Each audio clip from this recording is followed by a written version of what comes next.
गुंड Nilesh घायवळचं मंत्रालयातलं reel viral झालेलं आहे। काल मुख्यमंत्र्यांसोबत घायवळनं भेट घेतल्यानंतर हे रील समोर आलंय। यावरून आता विरोधी पक्षनेते विजय वडेट्टीवार यांनी कडाडून हल्लाबोल केलाय। गुंडांना रील्स बनवण्यासाठी मंत्रालय खुलं केल्याबद्दल माननीय मुख्यमंत्री आणि दोन्ही उपमुख्यमंत्री अभिनंदनास पात्र आहेत, असं वडेट्टीवार यांनी म्हटलेलं आहे।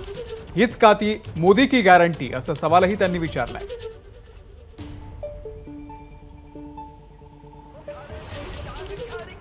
भाजपचे नेते प्रवीण दरेकर सध्या आपल्यासोबत आहेत। प्रवीणजी, हा एक व्हिडिओ जो रील व्हायरल झालेला आहे गुंड निलेश घायवळचा, आपली प्रतिक्रिया काय?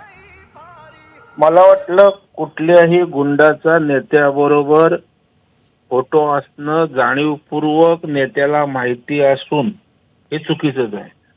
परंतु एखाद्या गर्दीत, एखाद्या वाढदिवसात, एखाद्या समारंभात नेत्याला माहित नाही तो गुंडा आहे किंवा त्याची पार्श्वभूमी, आणि कोणाबरोबर तरी आला तर अशा प्रकारचं त्या नेत्यावर आपल्याला दोषारोप ठेवणं संयुक्त होणार नाही।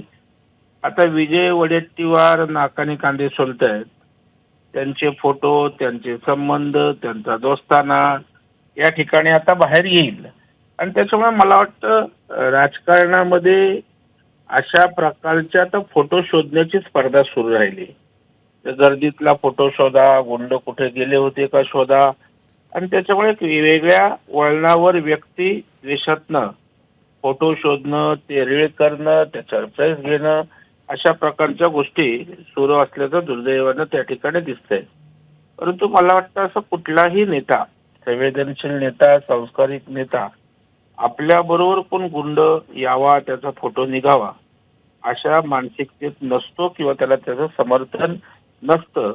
तर विजय वडेट्टीवार राज्याचे विरोधी पक्ष नेते आहेत, त्या विरोधी पक्ष नेते म्हणून लोकांच्या प्रश्नांवर सरकारशी त्या ठिकाणी संघर्ष करण्यापेक्षा, लोकांच्या प्रश्नावर सरकारनं अडचणीत आणण्यापेक्षा अशा प्रकारच्या गोष्टी शोधणं, सनसनाटी निर्माण करणं आणि प्रसिद्धीत राहणं, एवढंच मला वाटतं वडेट्टीवारांचं आणि विरोधी पक्षाचं अलीकडच्या काळात काम दिसतंय।